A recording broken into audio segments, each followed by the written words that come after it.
شرور أنفسنا ومن سيئات أعمالنا من يهده الله فلا مضل له ومن يضلل فلا هادي له أشهد أن لا إله إلا الله وحده لا شريك له وأشهد أن محمدا عبده ورسوله يا أيها الذين آمنوا اتقوا الله حق تقاته ولا تموتن إلا وأنتم مسلمون أما بعد فإن أصدق الحديث كتاب الله وخير الهدى هدى محمد صلى الله عليه وسلم وشر الأمور محدثاتها وكل محدثة بدعة وكل بدعة ضلالة وكل ضلالة في النار. Alhamdulillah, kita lanjutkan kajian kitab memahami dua kalimat syahadat. Saya akan share pembahasan kita pada hari ini.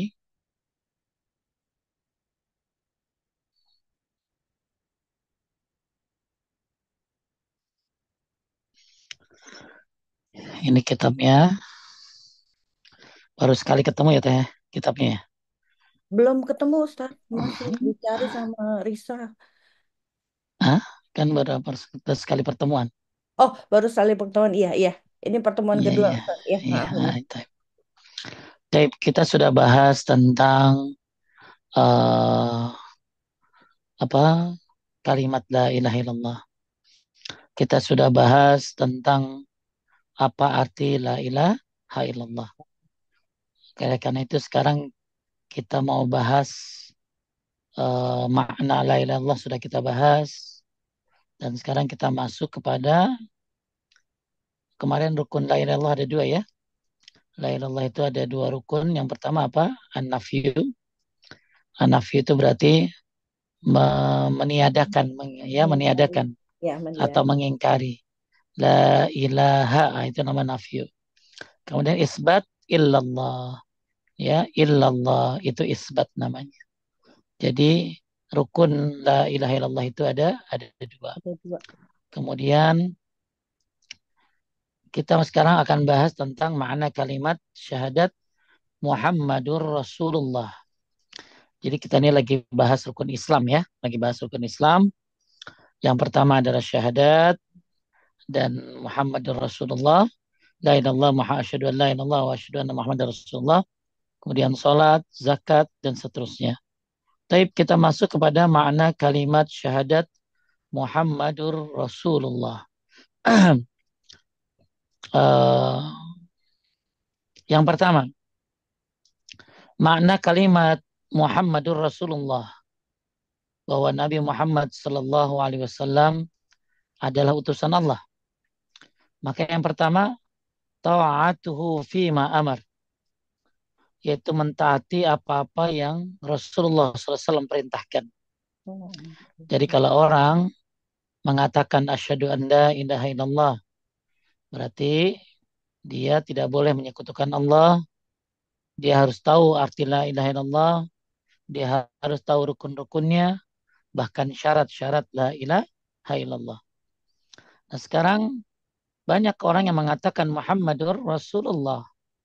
Tapi apa yang harus dia lakukan dengan kalimat Muhammadur Rasulullah ini? Maka yang pertama yang harus dia lakukan adalah ta'atu fi ma'amar. Mentaati apa-apa yang Rasulullah Sallallahu Alaihi Wasallam perintahkan. Jangan dia mengaku dia ini suka baca salawat, dia ini suka minta syafaat, dia ini tapi tidak suka menjalankan apa-apa yang Rasulullah Sallallahu Alaihi Wasallam perintahkan. Ada orang yang mengaku dia cinta kepada Nabi Muhammad Sallallahu Alaihi Wasallam. Ya, didatangkanlah rambut Nabi yang nggak tahu jelas dari mana itu rambut Nabi. Ya, padahal di Makkah Madinah sendiri nggak ada rambut Nabi. Ya, karena tidak ada yang bisa dipertanggungjawabkan peninggalan-peninggalan Nabi setelah 14 abad kecuali cuma dua, Quran dan hadis saja. Ya, katanya ini rambut Nabi, dicium-cium rambut Nabi. Dia nangis-nangis mencium rambut Nabi. Tapi dia tidak mentaati apa yang Rasulullah SAW perintahkan. Banyak orang yang hanya sekedar mencintai, tapi dia tidak membuktikan apa bukti cinta tersebut. Semua semua bisa mencintai ya teh ya. Tapi bagaimana bukti daripada cinta tersebut?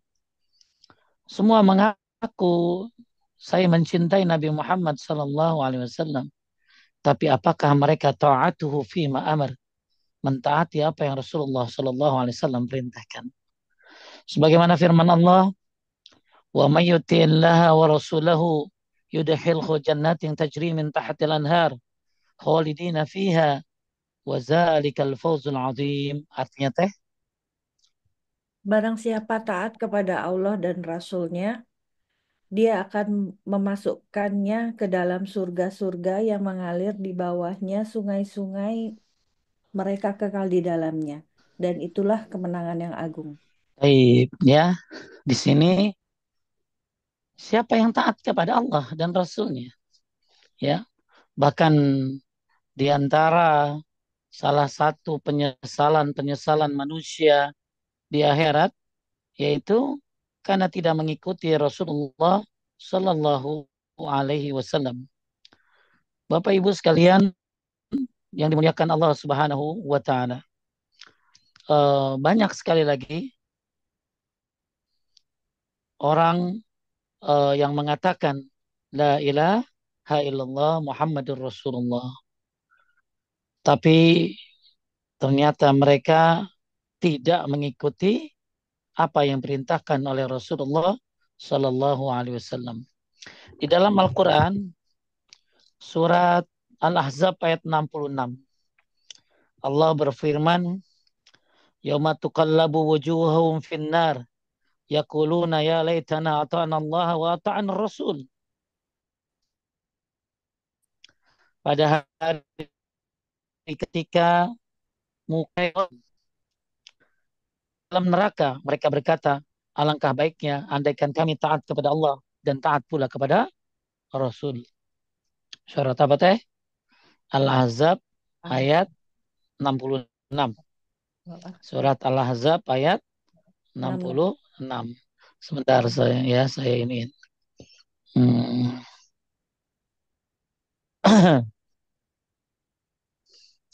Sebentar. Dari Ibu lihat ayatnya.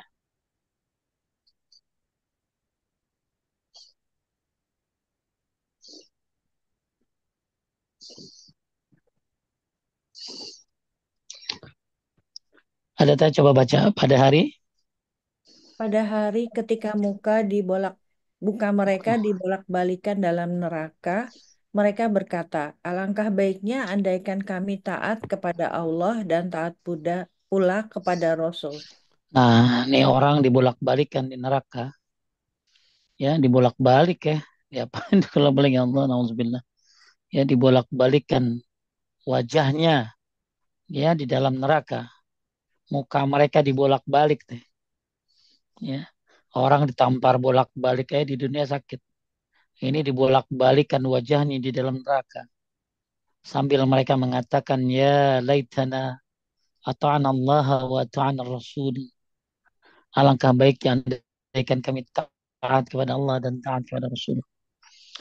Maka siapapun suka mengucapkan Muhammad Rasulullah.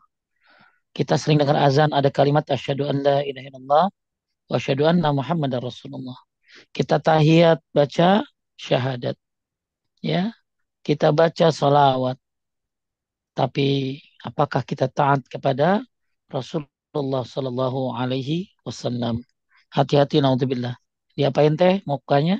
Dibolak-balik di dalam neraka. Kemudian ada lagi di dalam Al-Quran surat Al-Furqan ayat 27. Wa yawma ya'addu dhalimu ala yadayhi yaqulu ya laitani ittakhaztu ma'ar rasuli sabila. Artinya teh, Dan ingatlah hari ketika itu orang yang zalim menggigit dua tangannya seraya berkata, aduhai kiranya dulu aku mengambil jalan bersama-sama Rasul. toh ini bukan gigit jari loh teh, gigit tangan. Di tangan. Ya, sambil mengatakan apa?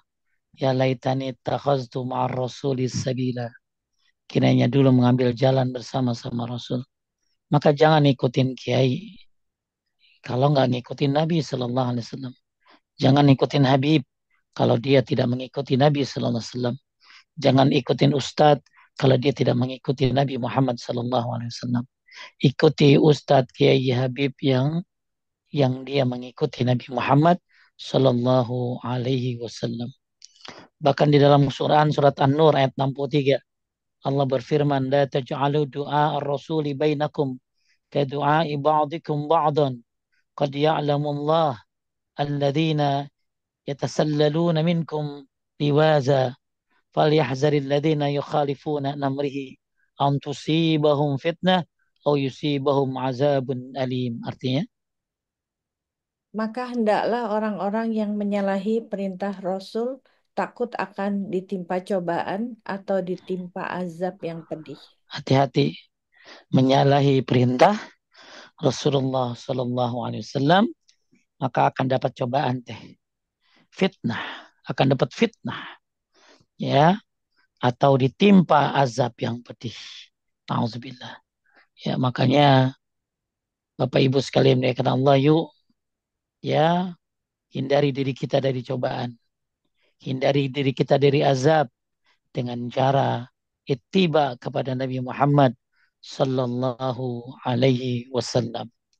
Kemudian firman Allah surat An-Nisa ayat 115 teh, "Wa may yushakkikir rasula min ba'di ma tabayyana lahul huda wa yattabi' ghayra sabilil mu'minin nuwallihi ma tawalla wa nuslihi jahannam wa sa'at masira." Artinya, Dan barang siapa yang menentang Rasul sesudah jelas kebenaran baginya dan mengikuti jalan yang bukan jalan orang-orang kami biarkan ia leluasa terhadap kesesatan yang telah dikuasainya itu.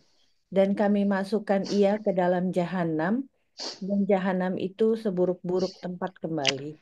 baik, inilah sedikit tambahan ayatnya selain surat An-Nisa ayat 13, supaya kita kita taat kepada Allah dan taat Rasul. Allah akan masukkan kita ke dalam surga yang mengalirnya di bawahnya sungai-sungai. Mereka kekal di dalamnya. Zalika fawzul azim. Nah, orang kalau udah masuk surga itu deh baru deh kemenangan yang agung deh. Orang sukses baru disebutnya ya. Kalau orang sukses baru punya mobil mah bukan sukses. Ya, orang sukses bukan jabatannya tinggi.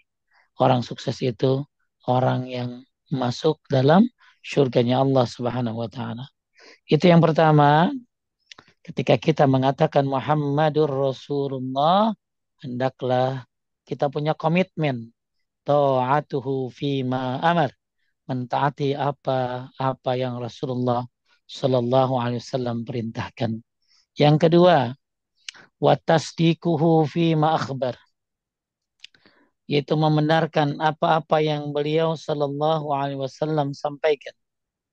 Kalau tadi taat sama perintahnya, sekarang membenarkan apa yang beliau Sallallahu Alaihi Wasallam sampaikan.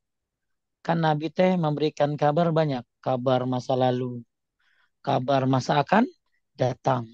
Semuanya atas ilmu dari Allah Subhanahu wa taala, atas izin Allah Subhanahu wa taala. Maka semua kabar-kabar yang Nabi sampaikan, cerita tentang apa teh contoh yang masa lalu? Ada Kisah-kisah Rasul. kisah-kisah Bani Israel, ya, Ya, kisah-kisah, banyak kisah-kisah para nabi. Ya, kisah Ya'juj, Ma'juj, kisah-kisah ya Dajjal dan lain sebagainya. Termasuk kisah-kisah yang ke depan teh, tanda-tanda kiamat. Kiamat itu hari Jumat. Kemudian apalagi ya, selama hadis-hadis sahih, maka tasdikuhu fima akhbar.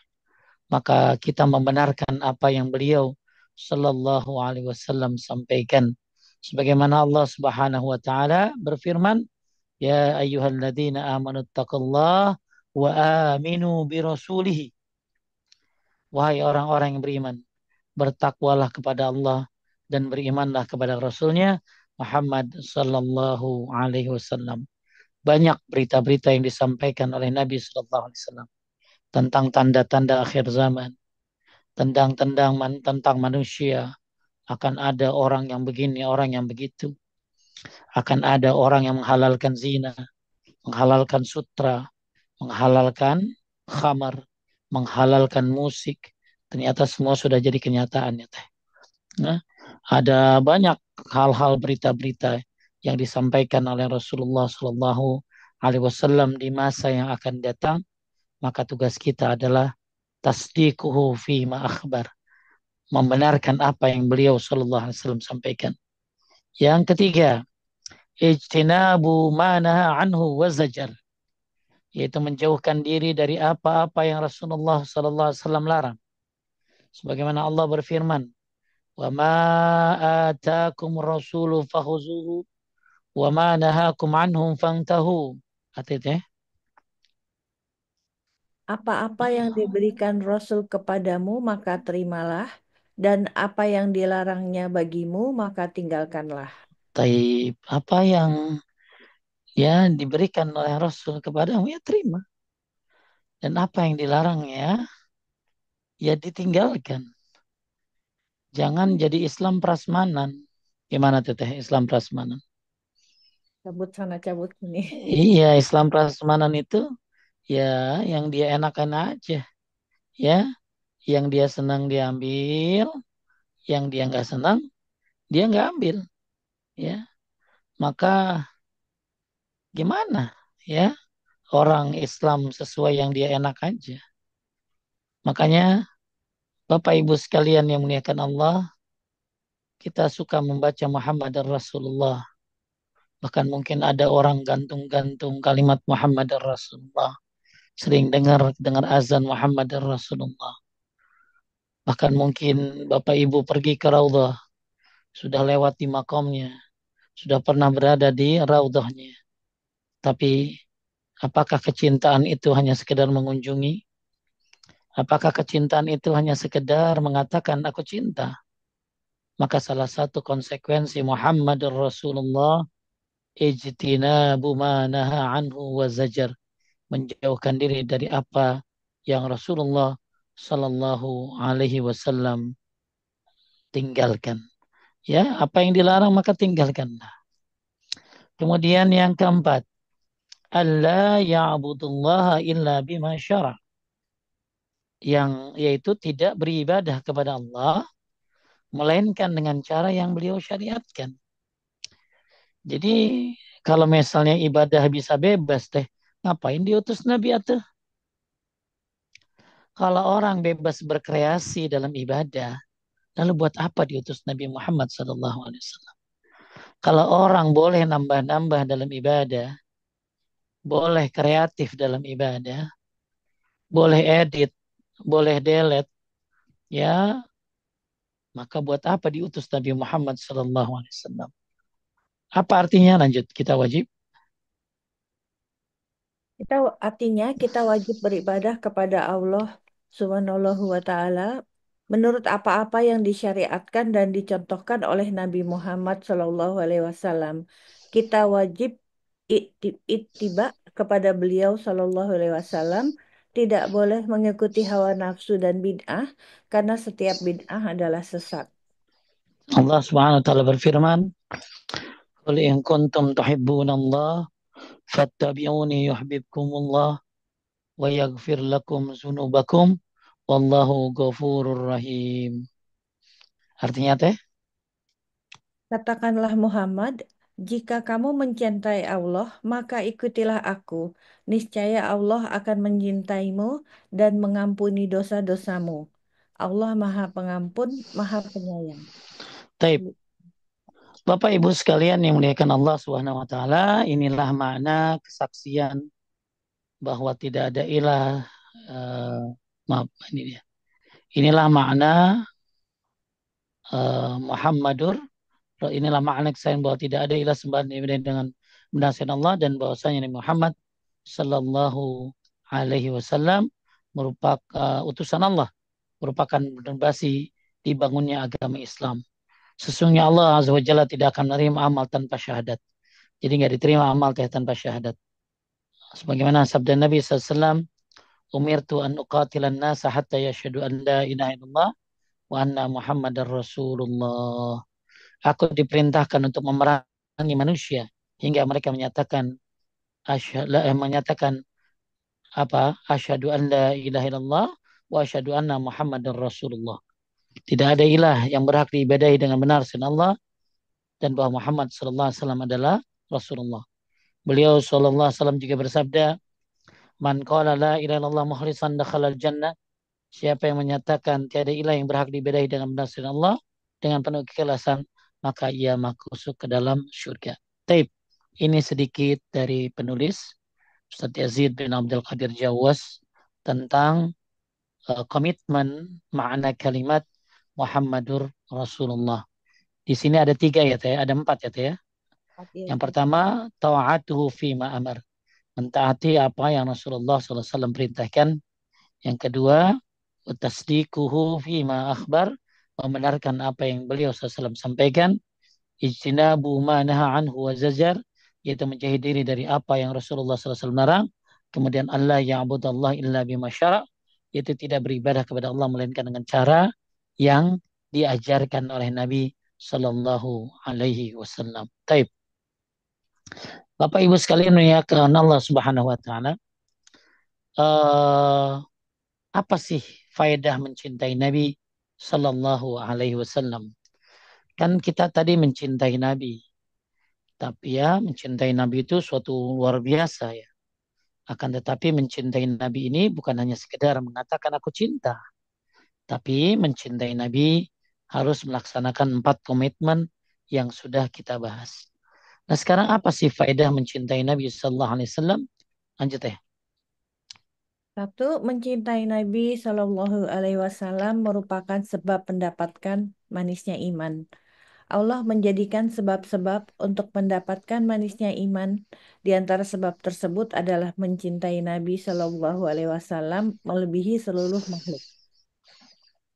Telah Lanjut. diriwayatkan dari Imam Bukhari dan Muslim dari Anas radhiyallahu an, Nabi Shallallahu Alaihi Wasallam bersabda, tiga perkara yang membuat seseorang akan mendapatkan manisnya iman, yaitu Allah dan Rasul-Nya lebih dicintainya dari selain keduanya.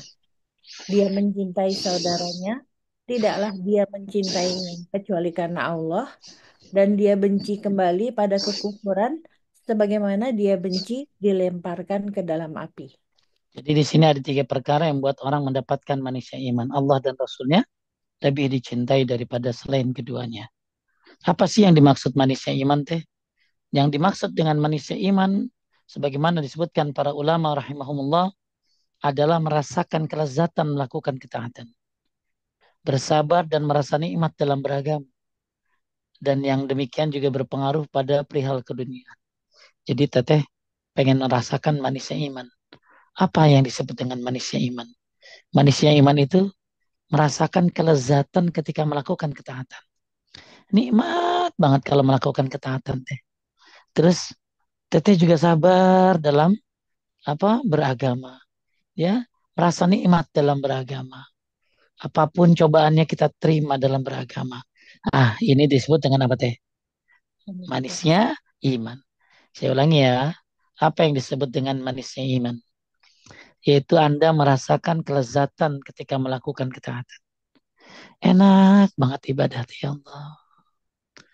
Kemudian apalagi bersabar ya dalam melaksanakan ibadah dan nikmat dalam menjalankan agama ini. Bagaimana caranya agar kita bisa merasakan lezat dalam beribadah, sabar dan merasa nikmat dalam beragama ini?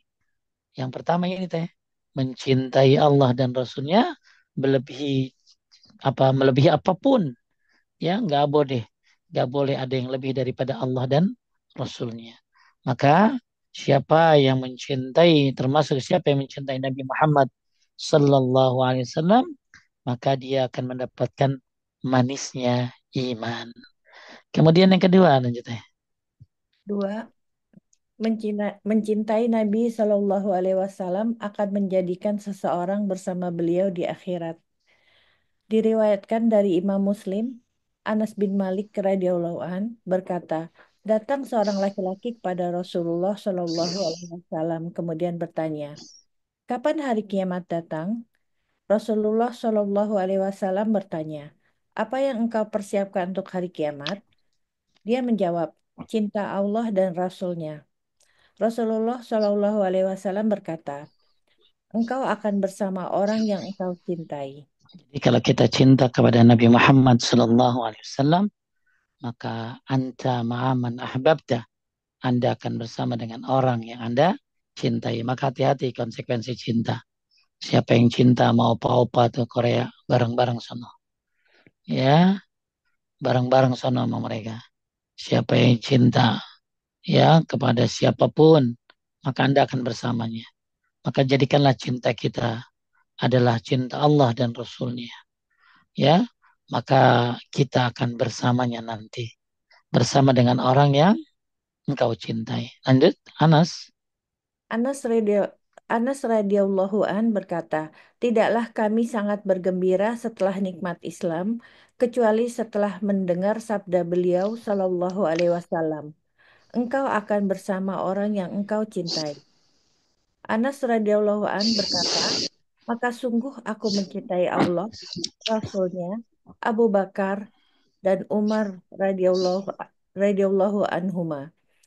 Dan saya berharap bisa bersama mereka walaupun amalanku tidaklah seperti mereka. Jadi ceritanya ada orang nanya tentang hari kiamat. Maka Nabi nanya, ma'adat talah apa yang kau siapkan? Maka dia bilang, cinta Allah dan Rasulnya. Maka Nabi menjawab, anta ma'a man ahbabta. Kamu bersama dengan orang yang kamu cintai. Nah, Anas bin Malik senang banget deh ngedengar kata-kata engkau bersama dengan orang yang kau cintai. Kenapa? Karena dia cinta kepada Allah. Karena Anas bin Malik itu cinta Allah, cinta Rasul, bahkan cinta Abu Bakar dan cinta Umar. Walau lam a'mal bi amalihim. Walaupun kita belum bisa beramal seperti mereka. Inilah kalimat yang membuat Anas bin Malik senang. Kenapa? Karena dia cinta Allah, cinta Rasul, dan dia cinta juga Abu Bakar dan Umar. Walaupun Anas bin Malik belum bisa amalannya seperti Abu Bakar dan Umar. Jadi Bapak Ibu sekalian menaikkan Allah, apa faedah mencintai Nabi? Maka tentunya mencintai Nabi ini dengan empat hal tadi teh caranya, ya, ya dengan empat hal tadi bukan dengan melakukan hal-hal yang tidak disyariatkan. Simple sebenarnya mencintai Nabi itu. Ya kembali lagi teh mencintai Nabi dengan apa tadi? Dengan Mentaati, apa? mentaati, Ya, tapi lihat kembali Bapak-bapak, Ibu-ibu. mendengar. Ya, yang pertama ta'atuhu fima amar. Mentaati apa-apa yang Rasulullah SAW perintahkan. Jadi kalau Anda mencintai, jalankan ini. Ya. Kemudian nomor dua, membenarkan apa yang beliau Sallallahu Alaihi Wasallam sampaikan. Tasdiku fima akhbar. Yang ketiga, ijtinabu ma naha anhu wa jazar. Menjauhkan diri dari apa yang Rasulullah Sallallahu Alaihi Wasallam larang. Yang ketiga, Allah ya'budullah illa bima syara'. Yakni tidak beribadah kepada Allah melainkan dengan cara yang beliau syariatkan. Inilah cara mencintai Nabi. Bukan dengan cara-cara yang tidak dilakukan oleh Nabi, para sahabat, para tabi'in, para tabi'ut tabi'in. Ya, dengan cara-cara yang tidak ada sunnahnya. Maka lakukan cara mencintai Nabi dengan empat hal tadi. Taib. Kembali lagi kita bahas mencintai Nabi Muhammad Sallallahu Alaihi Wasallam. Kemudian yang ketiga, kalau tadi kan mendapatkan manisnya iman teh. Mencintai Nabi SAW, sekarang akan memperoleh kesempurnaan iman. Lanjut teh. Rasulullah Shallallahu Alaihi Wasallam bersabda, seseorang tidaklah beriman dengan sempurna hingga aku lebih dicintainya dari anak dan orang tuanya serta manusia seluruhnya. Hadis. Taib. Ya, jadi seorang tidak beriman dengan sempurna hingga Nabi lebih dicintai daripada anaknya, dari orang tuanya, dari orang tua kita, serta manusia seluruhnya. Masya Allah. Ya, kita kalau pengen mendapatkan sempurnanya iman, kalau tadi manisnya iman, kalau sekarang sempurnanya iman, maka cintai Nabi melebihi cintamu kepada orang tuamu, anakmu, dan manusia seluruhnya. Lanjut. Kesempurnaan iman ini hanya akan diperoleh dengan mentaati dan tunduk patuh tanpa ada keraguan sedikit pun. Sebagaimana firman Allah surat An-Nisa ayat 65. 5. Maka demi Tuhanmu, mereka pada hakikatnya tidak beriman hingga mereka menjadikan kamu hakim terhadap perkara yang mereka perselisihkan. Kemudian mereka tidak merasa dalam hati mereka sesuatu keberatan terhadap putusan yang kamu berikan, dan mereka menerima dengan sepenuhnya. Ini surat Maksudnya adalah bahwa kesempurnaan itu, iman itu, ya karena mencintai Nabi akan mendapatkan kesempurnaan iman, tidak akan terlaksana tanpa apa? Mentaati perintahnya, tunduk patuh, tanpa ada keraguan. Gak boleh ragu. Ya, maka tidak kita kembali kepada empat tadi. Ya, nah ini dalilnya surat An-Nisa ayat 65. Kemudian mencintai Nabi Sallallahu Alaihi Wasallam merupakan bagian dari zikrullah yang akan membuahkan hilangnya kesedihan, perbaikan keadaan dan ampunan dosa. Walladzina amanu wa amilus salihati wa amanu bima nuzzil ala Muhammadin wa wal haqqu min rabbihim kaffara anhum sayiatihim wa aslaha balahum. Masya Allah. Lanjut dan dan orang-orang mukmin dan beramal soleh serta beriman kepada apa yang diturunkan kepada Muhammad, dan itulah yang hak dari Tuhan mereka. Allah menghapuskan kesalahan-kesalahan mereka dan memperbaiki keadaan mereka. Surat An-Nisa. Alhamdulillah. Semoga Bapak Ibu ya diampuni dosanya oleh Allah Subhanahu wa taala. Ya, Allah memperbaiki keadaan kita wa aslaha balahum. Allah bukan hanya ngampunin dosa kita teh, tapi Allah juga perbaiki keadaan kita, keadaan mereka. Orang-orang apa? Orang-orang mukmin yang beramal soleh, yang beriman kepada apa yang diturunkan kepada Muhammad Sallallahu Alaihi Wasallam, ya, dan apa dan yang hak dari Tuhan mereka. Allah akan menghapuskan kesalahan-kesalahan mereka dan memperbaiki keadaan mereka.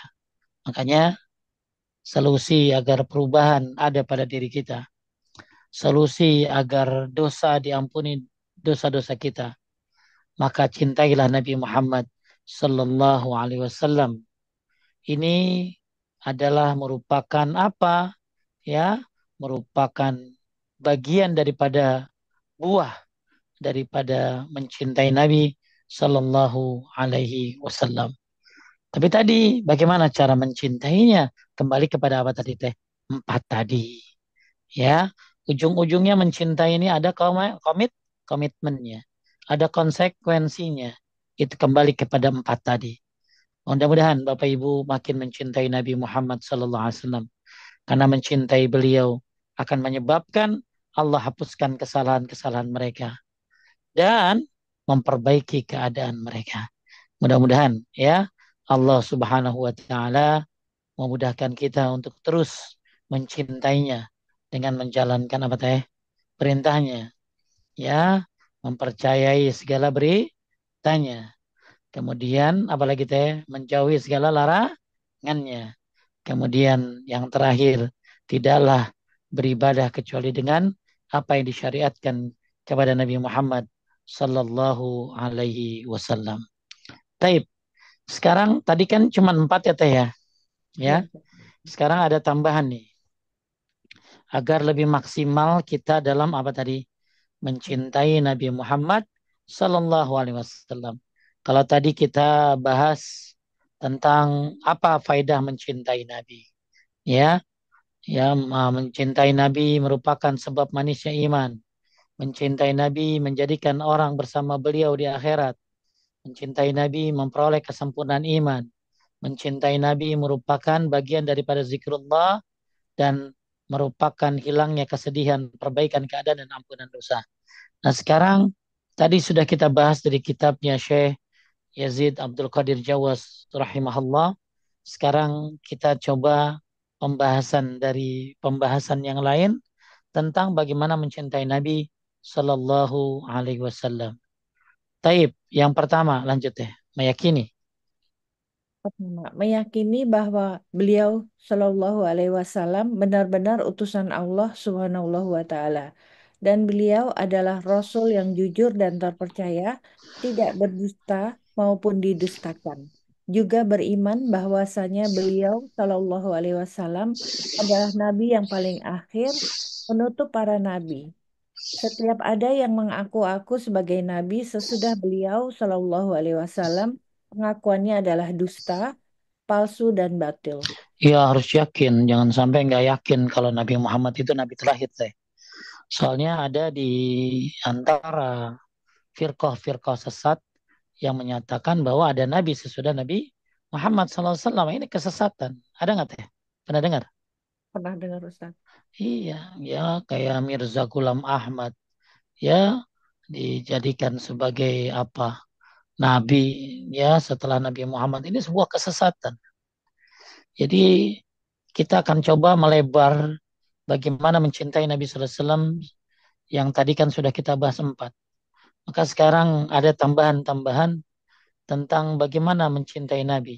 Itu meyakini bahwa Rasulullah SAW itu benar utusan Allah. Nggak boleh ragu. Ya jangan sampai ragu. Ya Nabi Muhammad itu utusan Allah apa bukan? Alhamdulillah. Ya, terus jangan sampai merasa ada Nabi lagi setelah Nabi Muhammad SAW.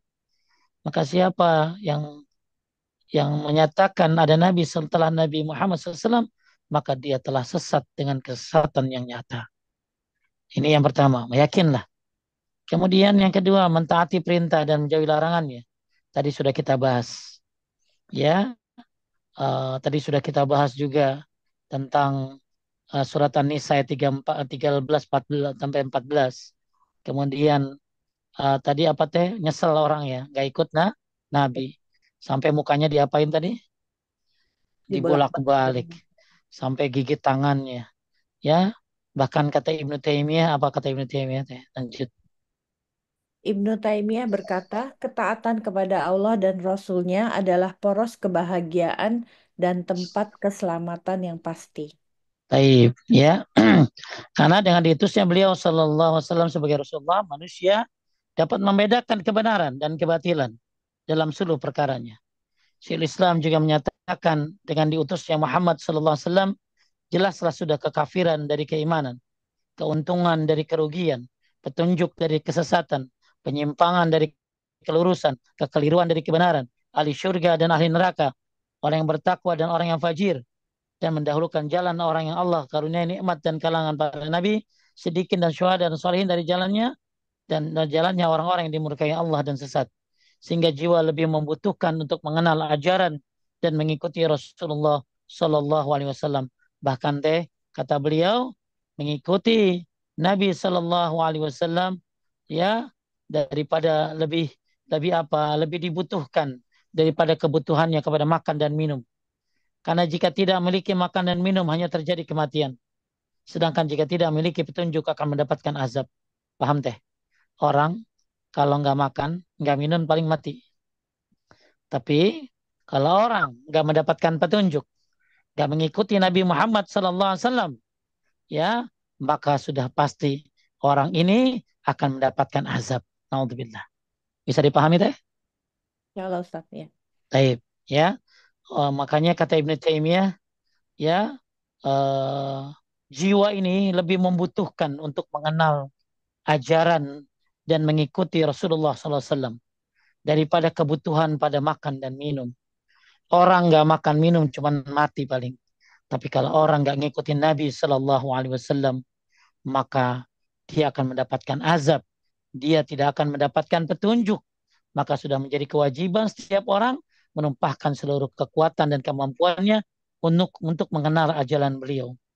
Yuk kita kerahkan seluruh kepikiran kita, tenaga kita, harta kita untuk mengenal ajaran Nabi Muhammad Sallallahu Alaihi Wasallam. Ya, terus kemudian uh, maka sudah menjadi kewajiban bagi setiap orang menempatkan seluruh kekuatan kemampuannya untuk mengenal ajaran beliau dan mentaatinya. Inilah jalan keselamatan dari azab yang pedih dan jalan kebahagiaan ke surga. Caranya dengan mengambil riwayat dan penukilan Al-Quran dan Sunnah. Karena tidak akan bisa mengenalnya bila hanya mengandalkan akal sebagaimana cahaya mata. Tidak dapat melihat kecuali dengan cahaya yang di depannya. Demikian pula cahaya akal tidak berfungsi kecuali jika ada cahaya terang yaitu risalah Allah Subhanahu wa taala. Maksudnya adalah diutusnya Nabi Muhammad Sallallahu Alaihi Wasallam. Jadi poin yang kedua, bagaimana mencintai Nabi Muhammad SAW? Yang pertama meyakini, yang kedua mentaati perintahnya dan menjauhi larangannya. Dan masya Allah, ya dengan mengikuti Nabi SAW, menjauhi larangannya, insya Allah kita akan selamat. Semua bisa dibedakan. Ya, semua bisa dibedakan. Kalau orang mengikuti Nabi SAW, maka akan diketahui mana keimanan, mana kekafiran.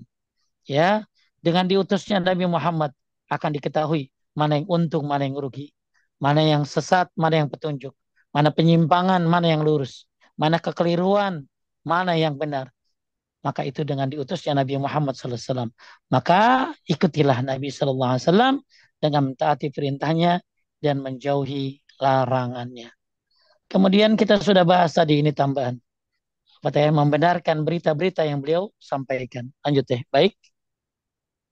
Baik itu berupa berita-berita yang telah terjadi maupun yang belum terjadi, karena berita-berita itu adalah wahyu yang datang dari Allah Subhanahu wa Ta'ala. Dan tidak dan tiadalah yang diucapkannya itu menurut kemauan hawa nafsunya. Ucapannya itu tiada lain hanyalah wahyu yang diwahyukan kepadanya. Wa ma yantiqu 'anil hawa in huwa illa wahyu yuha. Ya, maka apa yang diucapkan oleh Nabi adalah bukan berdasarkan nafsunya. Apa yang diucapkan oleh Nabi sallallahu alaihi wasallam adalah wahyu dari Allah Subhanahu wa taala. Maka poin yang ketiga, bagaimana mencintai Nabi dengan membenarkan berita-berita yang beliau sampaikan, baik masa lalu, masa sekarang dan masa yang akan datang. Kemudian tadi sudah kita bahas beribadah kepada Allah dengan cara-cara yang telah diajarkan oleh Nabi Sallallahu Alaihi Wasallam. Yang kelima teh tambahan. 5. Meyakini bahwa syariat yang berasal dari Nabi Shallallahu Alaihi Wasallam setingkat dengan syariat yang datang dari Allah Subhanahu wa Ta'ala dari segi keharusan untuk mengamalkannya. Karena apa yang disebutkan di dalam As-Sunnah serupa dengan apa yang disebutkan di dalam Al-Quran. Baik. Ya, sebagaimana surat An-Nisa boleh dibaca bawahnya teh. Allah Subhanahu wa taala berfirman, Allah barang siapa eh, barang siapa yang mentaati Rasul itu sesungguhnya ia telah mentaati Allah. tuh ya, wa man yuti'ir rasul faqad ata Allah. Siapa yang mentaati Rasul, sesungguhnya dia telah mentaati Allah Subhanahu wa taala. Jadi maksudnya apa poin kelima ini teh? Jadi yakini bahwa apa yang disampaikan oleh Nabi ini adalah syariat yang datang dari siapa teh? Dari Allah Subhanahu wa taala. Maka jangan mentang-mentang nggak ada di Quran teh. Akhirnya apa yang dari Nabi nggak diamalkan. Ya kan ada orang yang disebut dengan ingkar sunnah teh. Ingkar sunnah ini apa? Orang yang hanya pakai Quran doang teh. Dia tidak pakai hadis Nabi Sallallahu Alaihi Wasallam. Dia tidak pakai hadis, dia maunya pakai Quran saja. Ya, nah maka orang ini ya tidak meyakini hadis Nabi Sallallahu Alaihi Wasallam adalah syariat yang datang dari Allah Subhanahu wa taala. Kembali tadi sudah disampaikan, "Wa yantiqu 'anil hawa." Apa yang disampaikan oleh Nabi bukan dari hawa nafsunya, akan tetapi dari Allah Subhanahu wa taala. Jadi teteh pernah dengar ingkar sunnah? Pernah, Ustaz. Ya, ya, jadi hanya pakai Al-Quran saja. Ya, nggak mau pakai hadis. Ya, dia nggak mau yang namanya qobliyah, ba'diyah. Nggak mau yang namanya sholat witir, duha. Dia maunya tahajud saja. Karena dia menyatakan di Al-Quran cuma ada tahajud saja. Ya, dia hanya mengakui Quran saja, tidak mengakui sunnah Nabi Shallallahu Alaihi Wasallam, bahwa orang seperti ini hanya menyatakan Al-Quran saja sebagai syariat, berarti dia termasuk orang-orang yang apa? Yang tentunya tidak sesuai dengan apa yang difirmankan oleh Allah Subhanahu wa taala. Taib,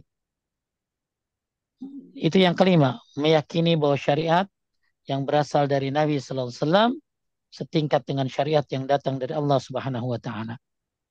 Kemudian, nah ini dia. Kalau tadi sudah dibaca, barang siapa yang mentaati Allah, sungguhnya dia telah mentaati Rasul, maka dia telah mentaati Allah Subhanahu Wa Taala. Nomor 6 teh. Nomor 6, membela Rasulullah Shallallahu Alaihi Wasallam tatkala beliau masih hidup dan membela ajarannya setelah beliau wafat. Dengan cara menghafal, memahami, dan mengamalkan hadis-hadis Nabi Shallallahu Alaihi Wasallam, juga menghidupkan sunnahnya dan menyebarkannya di masyarakat. Makanya kata Ibnu Qayyim teh, wa tablighus sunnati ilal ummah afdal min tablighis siham ila nuhuril adu. Menyampaikan sunnah, mengajarkan sunnah kepada umat itu lebih baik daripada melemparkan panah-panah ke leher musuh. Ya maka sekarang alhamdulillah banyak orang yang sudah mengikuti sunnah teh. Ya banyak alhamdulillah. Ya, nah, maka bersyukur kita kepada Allah. Bahkan kalau bisa kita juga sudah mulai belajar teh sunnah-sunnah yang jarang diamalkan. Banyak sunnah-sunnah yang jarang diamalkan. Dan kita juga sudah mulai menghafal sunnah-sunnah yang diajarkan oleh Nabi Sallallahu Alaihi Wasallam. Banyak orang-orang kita maunya teh jalanin sunnah itu yang gini teh, yang nggak pakai hafalan. Misalnya apa? Sholat duha, sholat tahajud kan gampang ya teh, nggak pakai hafalan. Tapi kalau apa? Doa-doa dari Nabi dalam sholat, ya banyak doa-doa Nabi, sunnah-sunnah yang orang belum tahu. Orang taunya kalau doa iftitah Allah akbar kabiru saja. Padahal Nabi mengajarkan doa iftitah yang banyak.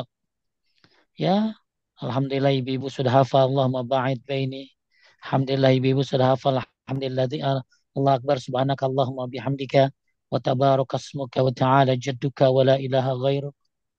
Alhamdulillah ibu-ibu sudah mulai hafal banyak sunnah-sunnah Nabi berupa apa teh? Doa-doa dalam sholat. Ya maka hidupkan sunnah Nabi.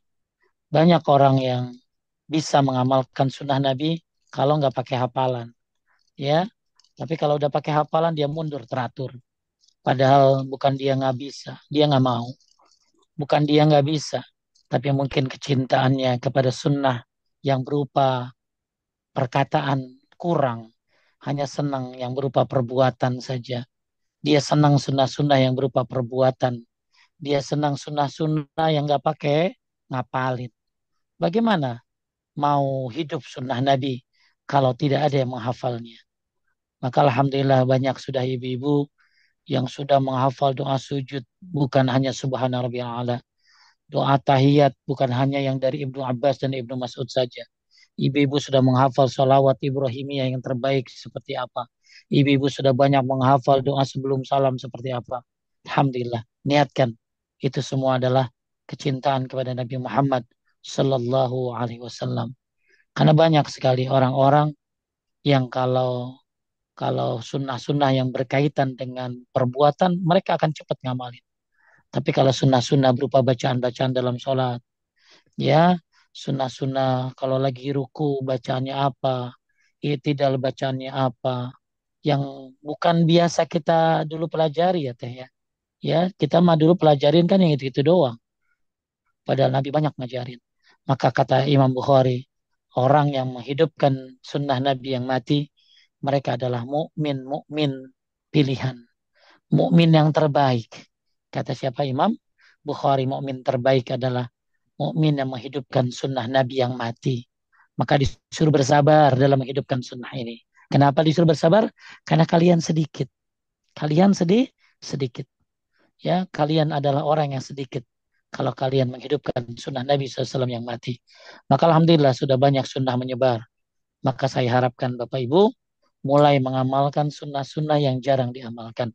Khususnya doa-doa dalam sholat. Khususnya doa-doa sehari-hari yang dilakukan oleh Nabi Sallallahu Alaihi Wasallam. Taib. Belalah sunnah Nabi SAW. Ya, kalau bisa apalin teh. Tuh ya membela Rasulullah SAW yang masih hidup ketika masih hidup membela ajarannya setelah beliau wafat dengan cara apa? Saya menghafal saya menghafal. Nggak tahu nih ya overseas ini kalau disuruh ngapalin bisa nggak dia? Ya, Ya Allah. pasti bisa lah, pasti bisa. Karena nggak ada yang nggak bisa, cuman nggak mau aja. Ya, nggak mau. Alhamdulillah nenek-nenek sekarang udah banyak yang bisa ngapalin doa-doa panjang yang dari Nabi SAW. Mereka semangat. Kenapa yang masih muda nggak semangat? Ya, kemudian menghafal, memahami, mengamalkan hadis-hadis Nabi SAW dan menghidupkan sunnahnya dan menyebarkannya di masyarakat. Ajarin anak-anaknya doa-doa yang Anda baca, ajarin ke anak-anak. Jadi amal jariah kan teh. Anaknya baca setiap sholat. Ketika sholat anaknya baca Allahu Akbar, Allah Akbar, Allah Akbar, Allah Akbar, Zul Malakut wal Jabarut wal Kibriyai wal Azamah. Anaknya terus baca, diajarin ini nah doa selain Allah Akbar kabiro. Banyak. Anaknya akhirnya ngamalin. Jadi pahala jariah. Ya amalkan. Bahkan tadi mengajarkan sunnah Nabi SAW kepada umat itu lebih baik daripada apa tadi? Melemparkan panah-panah ke leher, leher musuh. Ayo semangat ibu-ibu semuanya ya. Semangat menghafal. Ya semangat mengamal, mencintai Rasulullah dengan cara membela sunnahnya, menghafal sunnahnya, memahami sunnahnya, mengajarkan sunnahnya, menghidupkan sunnahnya, dan membela sunnahnya. Semoga kita seperti perkataan Imam Bukhari menjadi mukmin yang terbaik. Maka disuruh kita bersabar karena orang yang seperti itu sedikit sekali yang menghidupkan sunnah-sunnah Nabi. Nomor 7, lanjut ya. 7. Mendahulukan cinta kepadanya dari cinta kepada selainnya. Nah, Tanda tadi udah dibahas. Ya, teh ya, yang Anas bin Malik tadi ya, teh ya. Ya, ke-8 termasuk 8. Termasuk tanda mencintai Rasulullah Shallallahu Alaihi Wasallam adalah mencintai orang-orang yang dicintainya. Mereka antara lain keluarga dan keturunannya, ahlul bait dan para sahabatnya. mencintai mereka bukan mencintai Nabi juga dengan mencintai orang-orang yang dicintainya, mencintai keluarganya, keturunannya, ya. Apalagi kalau benar-benar keturunannya ya, bukan ngaku-ngaku. Cuman ya mencintainya bukan dengan cara gulu teh, berlebih-lebihan. Ya cium tangannya sampai kayak apa, jalan kudu mundur. Ah ini nggak benar ya, lebay namanya. Ya, terus kalau salah nggak boleh diingetin, ya salah nggak bisa lah. Ya yang masum, yang terhindar dari api neraka dan yang maksum dari kesalahan itu cuma Nabi Shallallahu Alaihi Wasallam. Kalau keturunannya tidak maksum, maka kalau keturunannya benar, kita kita benarkan. Kalau salah ya kita benerin. Jangan salah diikut-ikutin. Ya, apalagi keturunan-keturunannya yang cuma ngaku-ngaku. Maka mencintai Nabi SAW dengan mencintai orang-orang yang dicintainya. Kita cintai keluarganya, keturunannya, dan sahabat-sahabatnya. Ya, kita cintai dengan cara yang benar, bukan dengan cara yang berlebih-lebihan, dengan cara yang gulu, ya, sehingga akhirnya malah mereka mengajarkan hal-hal yang tidak diajarkan oleh Nabi Shallallahu Alaihi Wasallam. Tapi ini tambahan, ya, tambahan dari apa tadi? Dari apa bagaimana cara mencintai Nabi Sallallahu Alaihi Wasallam. Saya ringkas ya teh. Yang pertama meyakini Sallallahu Alaihi Wasallam adalah utusan Allah dan Nabi terakhir. Kemudian mentaati perintah dan menjauhi larangannya. Ketiga, membenarkan berita yang beliau sampaikan. Keempat, beribadah kepada Allah dengan cara yang disyariatkan oleh Rasulullah Sallallahu Alaihi Wasallam. Kelima, meyakini syariat yang berasal dari Nabi atau sunnah Nabi itu adalah syariat yang datang dari Allah Subhanahu wa taala juga. Karena mencintai Allah, mencintai Rasul, mentaati Rasul berarti mentaati Allah. Jadi jangan mentang-mentang nggak ada di Quran, akhirnya nggak bisa diamalin. Jangan mentang-mentang nggak ada di Quran, wah nggak benar tuh. Itu bikinan Bukhari, itu bikinan Muslim. Hati-hati dengan orang-orang ingkar sunnah. Kemudian membela Rasulullah SAW tatkala beliau masih hidup dan membela ajarannya ketika beliau sudah meninggal, menghafalnya, memahaminya dan mengamalkannya dan menyebarkannya. Kemudian mendahulukan cinta beliau kepada beliau daripada cinta kepada selain beliau. Kemudian yang terakhir yaitu dengan mencintai orang-orang yang dicintai oleh Nabi Muhammad sallallahu alaihi wasallam. Taib Inilah tambahan dari yang empat tadi ya Teh ya. Tambahan dari yang empat tadi tentang cara mencintai Nabi Sallallahu Alaihi Wasallam. Ada yang nanya sampai sini Teh? Ada Ustadz. Taib, silakan. Bismillah. Saya tanyakan yang ini dari OM Ustadz. Eh, Ustadz sejauh mana harus mentaati perintah Rasul karena kadang ada hal-hal yang di luar kemampuan kita. Apa contohnya? Pertanyaan gitu aja Kak. Ya,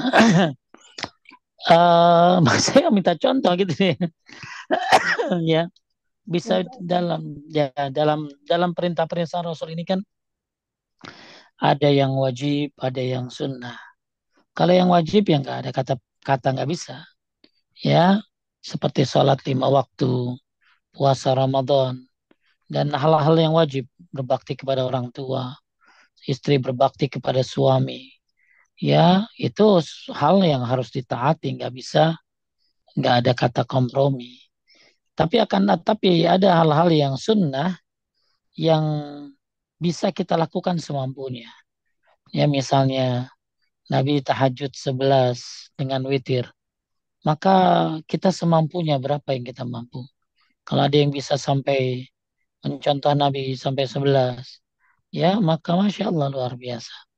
Ya jadi menjalankan sunnah Nabi Sallallahu Alaihi Wasallam ini ada yang bersifat wajib, ada yang bersifat sunnah. Maka yang bersifat wajib harus dijalankan.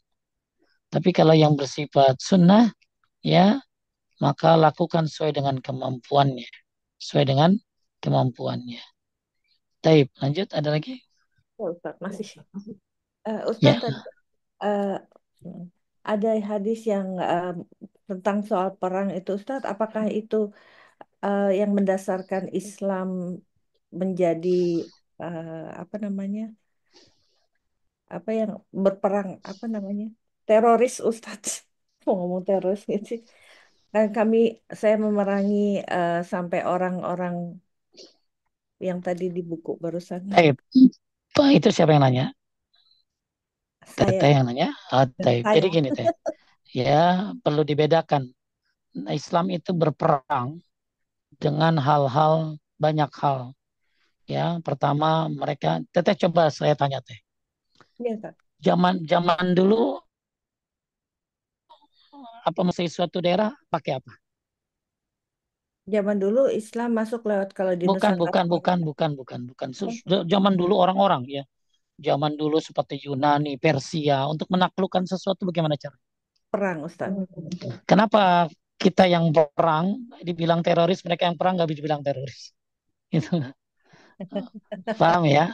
Paham Ya, Ustadz. Emang iya, nggak adil ya Ustadz, nggak adil ya. tadi. Ya. Kadang-kadang Islam ini disudutkan dengan satu sudut, tapi buat mereka nggak apa-apa gitu loh. Zaman dulu kan emang zamannya peperangan untuk menaklukkan sesuatu kan, teh, ya Iya. kan? Persia ingin meluaskan wilayahnya, Yunani ingin meluaskan wilayahnya, semua dengan peperangan. Hmm. Akan tetapi Islam berperang bukan dengan untuk apa dengan bukan tanpa syarat ya di antara mempertahankan diri ya maka berperang kemudian karena diancam kemudian karena ingin menyebarkan luas wilayah karena banyak macam dan Islam dalam peperangan ada aturannya teh Islam dalam peperangan itu ada aturannya ya aturan yang nggak boleh bunuh anak kecil nggak boleh bunuh para wanita ya dan lain-lain banyak aturannya yang nggak ada di tempat-tempat lain agama-agama lain. Jadi emang kadang-kadang kita selalu disudutkan dari satu sisi, tapi buat mereka nggak masalah kan gitu. Ya, buat mereka nggak masalah. Jadi ya apalagi zaman dulu ya, zaman dulu, zaman di mana kalau cerita-cerita lihat cerita-cerita bagaimana penaklukan-penaklukan negara yang pasti dengan peperangan, ya peperangan. Tapi Islam memang ada peperangan. Tapi ada hal-hal yang menyebabkan terjadinya peperangan tersebut. Nah, Islam disebarkan salah satunya dengan akhlak, kemudian di salah satunya dengan cara juga melakukan ya eh, apa apa mengutus delegasi-delegasi, kemudian dengan cara banyak hal termasuk dalam juga dengan peperangan. Tapi Islam bukan salah, peperangan bukan bukan satu cara, bukan ya, hanya bagian daripada cara. Taib, lanjut. Ya, Ustaz. Kemudian ada pertanyaan, Ustaz. Eh, Tidak menjalankan sunnah tapi tidak mengingkarinya, apakah bisa dianggap sebagai ingkar sunnah? Nah, tidak menjalankan sunnah, Tapi tapi tidak tidak mengingkari mengira. tiga hari. Misalnya, Sekarang kalau dia nggak pakai sunnah, dia nggak akan bisa sholat dong, teh. nggak maksudnya gini, tadi Ustadz bilang apa yang sholat nggak mau qobliyah ba'diyah gitu, tapi dia tidak menafikan ya silakan pakai. Sekarang gini, teh. Teteh sholat berapa rakaat ada di mana? Padahal maksudnya Ustadz Iya, ada berapa rakaat zuhur ada di mana? Di Quran apa di hadis? di hadis Ustadz. Nggak mungkin kan orang nggak jalanin sunnah. Ya, jadi kalau bedain ya teh, kalau ada orang, kalau ingkar sunnah ini begini teh dia. Dia dia itu menolak sunnah sama sekali. Sholat terserah dia berapa rakaatnya. Karena bagi dia rakaat itu adanya di sunnah. Hmm. Ya, kemudian dia nggak mau sholat duha, tahajud, sholat witir dan lain-lain. Dia maunya hanya tahajud saja. Lain kalau ada orang yang nggak malas jalanin sunnah gitu. Misalnya dia nggak, jadi kalau ada orang, pernah zaman Nabi Sallallahu Alaihi Wasallam, ada orang yang dia hanya menjalankan sholat 5 waktu saja. Kemudian maka kata Nabi kalau dia jujur, dia masuk surga. Kalau dia jujur, jalanin sholat 5 waktu ya. Dia jujur. Kalau dia jujur, dia masuk surga. Maksudnya apa? Dia nggak mau qobliyah, nggak mau ba'diyah, nggak mau tahajud, nggak mau witir. Pokoknya dia hanya sholat wajib saja. Maka kalau kata Nabi, kalau dia jujur, dia masuk surga. Akan tetapi, kata Imam Nawawi, kalau orang gara-gara jalanin yang wajib saja bisa masuk surga, apalagi kalau dia tambah dengan amalan-amalan sunnah. Itu yang pertama. Jadi sunnah ini bisa membuat dia lebih dari masuk surga. Ya, kalau yang wajib, tapi orang jalanin yang wajib aja komitmen benar-benar ya. Komitmen benar-benar tuh kan dia benar-benar khusyuknya dan lain sebagainya, maka dia bisa masuk surga. Kalau dia hanya jalanin sholat 5 waktu, kalau kita bicara qobliyah badiyah ya, misalnya ada ibu-ibu nggak mau sholat qobliyah badiyah, kita percaya dengan sunnah, tapi malas jalanin sunnah, ke Baik. tahajud, duha, dan lain-lain, maka dia harus komitmen terhadap yang wajib deh. Komitmen gimana? Menjaga waktunya, khusyuk dalam menjaga sholatnya, ya benar-benar sholatnya dijalankan dengan penuh, dengan kehusyuan, maka dia bisa masuk surga. Nah sekarang, gimana kalau orang bisa masuk surga dengan sebab sholat 5 waktu saja? Bagaimana dengan orang yang menjalankan apa tadi? Sunnah Nabi Sallallahu Alaihi Wasallam. Yang kedua teh, sunnah ini menyempurnakan. Sunnah ini menyempurnakan. Apa bisa kita sholat khusyuk teh? Ya, usaha terus. Hanya usaha, ya kan? Ya, berapa kali mungkin kita bisa sholat khusyuk? Gimana dengan sholat-sholat dulu yang pernah kita tinggalkan? Maka sunnah yang akan menyempurnakannya. Maka mengikuti sunnah itu bukan hanya sekedar qobliyah ba'diyah teh, tapi mengikuti sunnah ini menyebabkan sempurnanya amalan yang wajib. Sempurnanya amalan yang wajib. Ya, maka dulu orang-orang yang dulu sering ninggalin sholat, ya taubat. Jangan ulangi lagi. Lalu perbanyak sholat sunnah. Ketika ada orang, ya pertama awal ma yuhasabu bil abdi yaumil qiyamah shalah. Amal yang pertama kali dihisab adalah salat. Terus kalau salatnya nggak bagus gimana? Allah tanya, hal anda tatawwu? Apakah kamu punya salat sunnah?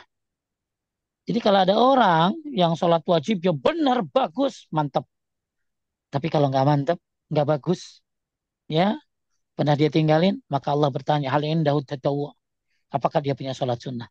Sama dengan haji, ya. Maka haji, siapa yang udah pernah haji, maka laksanakan umrah. Maka umrahnya akan menyempurnakan hajinya. Sama dengan sedekah. Siapa yang udah zakat, maka sempurnakan dengan apa? Sedekah. Sama dengan puasa sunnah. maka puasa wajib akan disempurnakan dengan puasa apa? Sunnah. Jadi sunnah ini bukan hanya sekedar qobliyah badiyah. Sunnah ini menyempurnakan amal seseorang. Ya, makanya kalau dan misalnya teteh, cukup kan teteh sholat baca Al-Fatihah, cukup nggak? Cukup Ustadz. Cukup, ya. Nah, Tapi kata Nabi SAW dalam riwayat Muslim, 3 ayat baca surat dalam sholat itu lebih baik daripada 3 ekor onta yang gunting dan gemuk. Berarti kalau dibaca inna ata'ina, 3 ayat itu lebih baik daripada 3 ekor onta yang gunting dan gemuk. Walaupun baca surat itu hukumnya sunnah. Tapi kalau dia baca pahala tambahan. Apalagi dia baca sabihis 19 ayat. Berarti lebih baik daripada 19 ekor onta yang gunting dan gemuk. Maka Nabi lihat bacanya. Nabi kan ada jamin surga ya. Ya, tapi Nabi lihat bagaimana menjalankan sunnah. Nabi kakinya sampai ke bengkak-bengkak tahajud. Ketika ditanya apa, aku pengen menjadi hamba yang pandai bersyukur.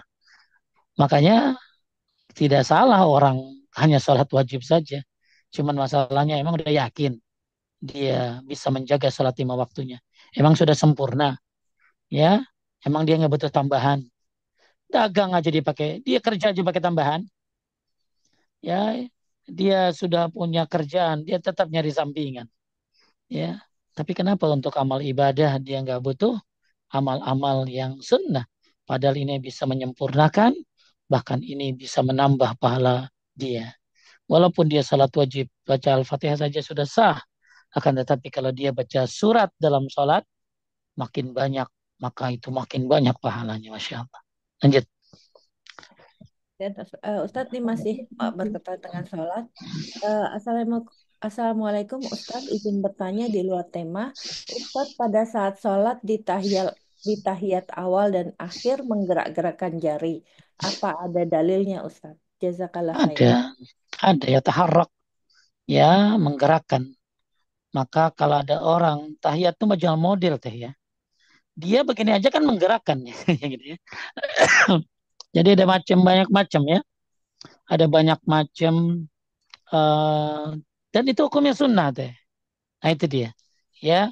Jadi menggerakkan jari dalam sholat itu dalam tahiyat itu seperti memukul setan lebih keras daripada dengan besi.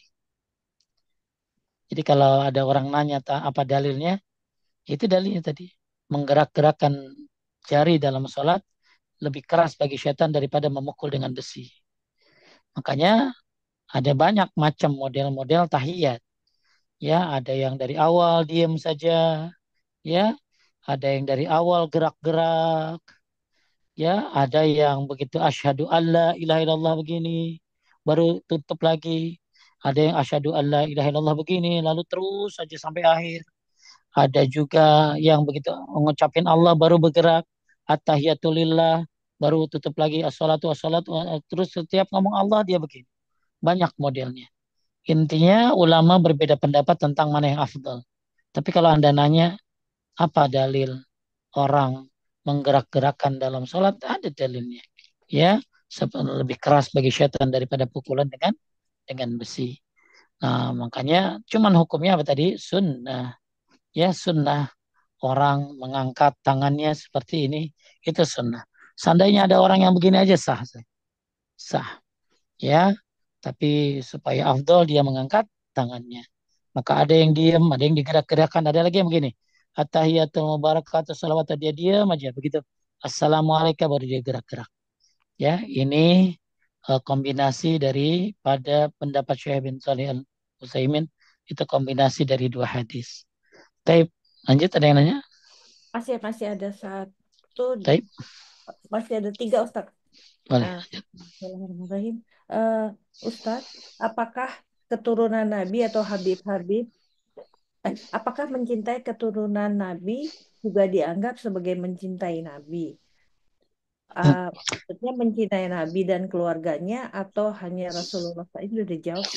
Jelaskan lagi Ustadz. Ya, intinya kita mencintai Nabi SAW, mencintai keluarganya, mencintai sahabat-sahabatnya.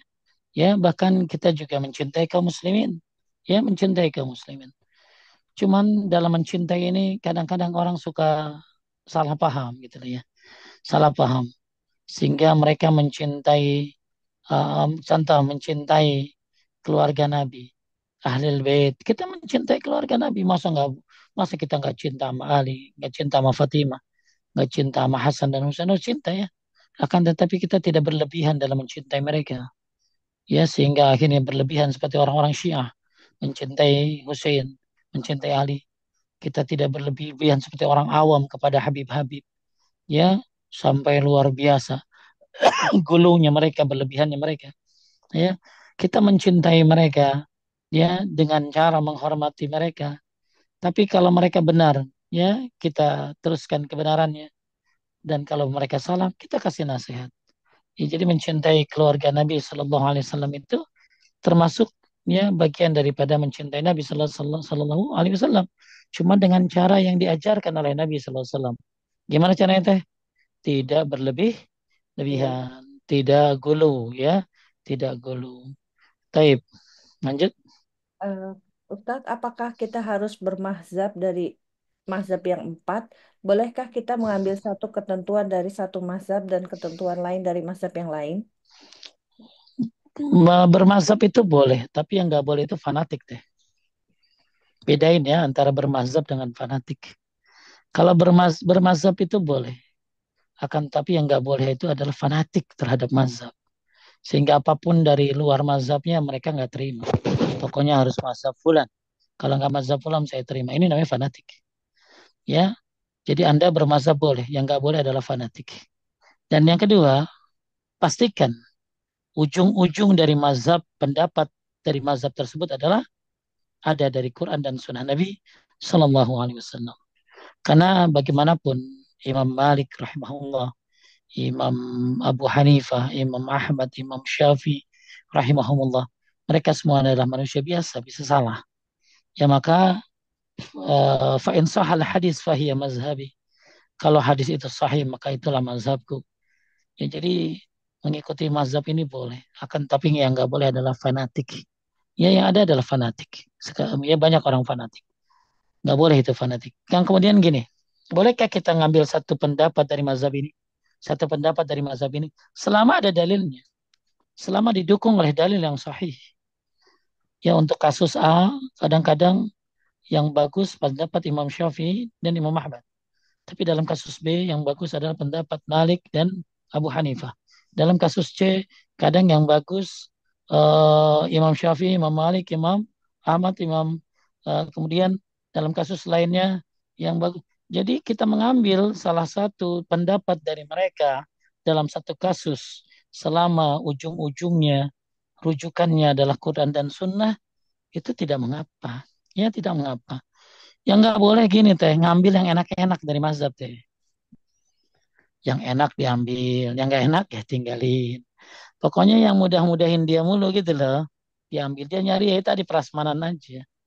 Jadi kita nggak apa-apa mengambil dari berbagai mazhab, tapi ingat ya, yang kita ambil dalam kasus A Syafi'i, dalam kasus B Hambali, dalam kasus, selama yang kita ambil ini adalah dalil-dalil yang terbaik. Kenapa Anda ngambil pendapat Imam Ahmad? Oh, karena dalil yang dia pakai dalam kasus ini adalah begini-begini, detail dan lain sebagainya. Ya. Tapi untuk kasus A saya ambil pendapat Imam Syafi'i. Kenapa? Karena pendalilannya itu ilmiah gitu loh. Jadi bukan fanatisme. Jadi dibolehkan mengambil pendapat berbagai mazhab. Kenapa? Selama tidak, ya selama mereka didukung oleh Quran dan Sunnah Nabi SAW. Bukan ngambil yang enak-enak aja. Talfik yang nggak boleh ya begitu. Ngambil yang enak-enak aja. Yang mudah-mudahin diambilin, yang susah-susahin gitu ya. Oh nggak cocok. Oh, sesuai dengan seleranya. Bukan sesuai dengan Quran dan Sunnahnya. Lanjut. Saya. Oh ya Ustadz, ada yang bertanya soal apakah benar kita hanya boleh melakukan umrah satu kali dalam satu kali perjalanan ke tanah suci.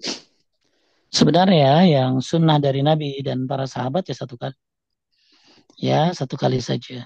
Sebagaimana Syekh bin Salih Utsaimin menyebutkan berapa ya, saya lupa, 7 alasan atau 9 alasan tidak umrah berulang-ulang. Itu yang dilakukan oleh Nabi dan para sahabatnya. Akan tetapi kenapa banyak umrah yang orang berulang-ulang? Karena mengambil pendapat ulama fulan, ulama fulan, ulama fulan. Kalau saya cukup sekali saja, sisanya banyakin tawaf, ya, sisanya banyakin tawaf, doain orang yang sudah meninggal lagi tawafnya. Sisanya banyakin ibadah di tanah haram, ya. Karena kalau Anda pergi ke Tanim, kan di ke Jirona itu kan pakai waktu teh, pakai waktu lama. Dan orang jangan sampai begini teh, dia umroh kedua capek, akhirnya dia nggak sholat ke masjid, ya, gitu. Ya, kan umroh itu pakai ke Tanim itu kan pakai tenaga, macetnya, apanya. Kemudian umroh juga apa luar biasa tawaf, sa'i berat kan. Terus kemudian akhirnya dia kecapean, dia nggak sholat di Masjid Nabawi. Dia nggak sholat nggak sholat di Masjidil Haram. Maka ya ini dia meninggalkan sholat berjamaah. Jadi yang dilakukan Nabi dan para sahabatnya setahu saya cuma satu kali saja setiap kali jalan, satu kali umrah. Akan tapi kenapa banyak orang melakukan umrah berulang-ulang? Karena mengikuti fatwa-fatwa dari ulama. Ya, tapi kalau saya cukup satu kali saja. Lanjut. Masih menyambung ini Ustadz, jadi teringat Hmm. eh, kalau orang yang pergi haji itu Ustadz, kalau nggak salah haji dulu, kemudian tidak melaksanakan umroh itu tidak apa-apa ya Ustadz? Apa haji dan umroh harus barengan gitu? Ini haji apa maksudnya? Kan ada haji Amat tamattu. tuh ya. Ya, kalau haji tamattu umroh dulu baru haji. Ada haji kiron, hajinya berbarengan. Ya, ada eh, hajinya tuh haji kiron ya, berbareng. Ada lagi ya, itu saya lupa ya. Ya, haji tamattu, haji ifrat namanya. Ya, ada. Ya, jadi prosesnya digabung gitu lah teh. Ya, prosesnya digabung. Lanjut. Eh, Kemudian pertanyaan terakhir ini Ustadz, Taib. Ustadz poligami itu ada sunnah? Apakah poligami itu sunnah? Ada yang menyatakan itu sunnah, ya ada yang menyatakan itu mubah. Ya, intinya sesuai dengan kemampuannya. Ya kalau ternyata dia mampu, ya ini silakan. Tapi kalau dia ternyata tidak mampu, maka itu bukan bukan suatu keharusan. Ya, jadi bagaimana kemampuannya? Kayak haji aja, bagi orang yang mampu, ya. Kemudian, jadi kalau untuk ini dan jangan sampai akhirnya dia menjalankan sunnah ini, tentu meninggalkan sunnah-sunnah lainnya. Dia menjalankan sunnah ini, tapi keluarganya tidak harmonis. Ya, dia menjalankan sunnah poligami, akan tetapi dia meninggalkan sunnah-sunnah Nabi lainnya. Gak perhatian pada keluarganya dan anak-anaknya. Jadi akhirnya menjalankan satu sunnah, lalu meninggalkan sunnah-sunnah lainnya. Wallahu a'lam. Eh, Satu maaf Ustadz, ada satu masuk ini dari eh, grup kami, eh, yang badal umroh itu bisa apa enggak ya Ustadz? Padahal umrah itu harusnya kita itu badal umrah bisa dengan dua cara. Pertama dengan kita sendiri, tapi haji umrahnya itu emang diniatkan buat buat badal. Kebanyakan orang kan begini teh. Dia umrah dulu buat diri sendiri, lalu kemudian besok dia badal buat orang tuanya. Ini kebanyakan kan gitu. Yang harusnya dia datang ke Madinah. Terus kemudian di Bir Ali. Di Bir Ali dia niat labbaik Allahumma umratan fulan bin fulan. Dia berniat kan ini umroh badal gitu loh. Ya, bukan buat dia. Itu yang pertama caranya. Yang kedua, dia umroh sendiri atas nama dia lalu nanti dia suruh orang Mekah, pelajar-pelajar Mekah untuk membadalkan orang tuanya. Ya, jadi itu cara yang aman. Yang pertama adalah kita yang membadalkannya, akan tetapi sekali berangkat ya sekali buat buat badal, bukan kita dulu baru orang tua, enggak. Oh, Kita umroh buat badal sekali berangkat. Yang kedua, kita umroh atas nama kita, lalu kita suruh teman guide atau pelajar di Mekah atau Madinah untuk membadalkan apa tadi? ya membadalkan orang tuanya. Ya biasa kita bayar ongkosnya gitu ya.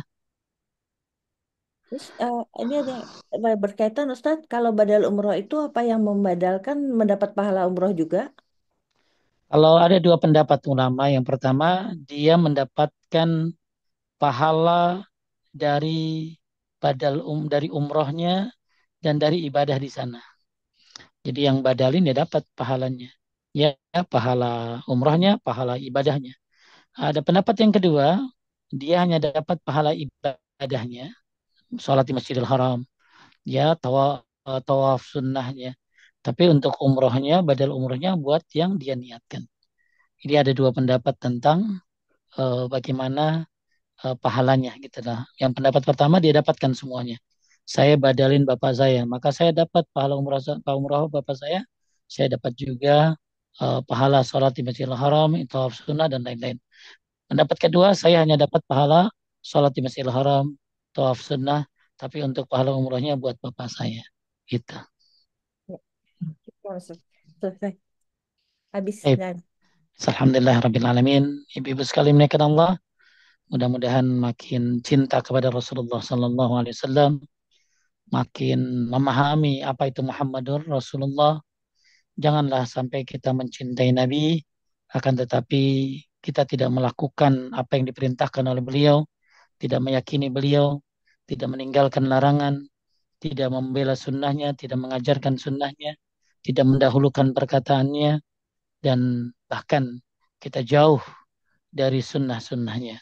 Maka hendaklah sempurnakan kecintaanmu dengan menjalankan perintahnya, menjauhi larangan yang diajarkan oleh Nabi Sallallahu Alaihi Wasallam, dan meyakini, mencintai, dan semuanya tentunya adalah berharap kita bisa bersama Nabi Sallallahu Alaihi Wasallam. Taib, mudah-mudahan bermanfaat. Terima kasih buat kajian overseas mengaji. Semoga Allah Subhanahu wa taala memudahkan amal jariah ini buat para tim dari overseas mengaji. Terima kasih Teteh, moderator dan semuanya. Barakallahu fikum. Subhanaka Allahumma wa bihamdika asyhadu an la ilaha illa anta astaghfiruka wa atubu ilaik. Makasih Teh Vina, Teh Risa dan semua dari tim Overseas Mengaji. Assalamualaikum warahmatullahi wabarakatuh. Waalaikumsalam.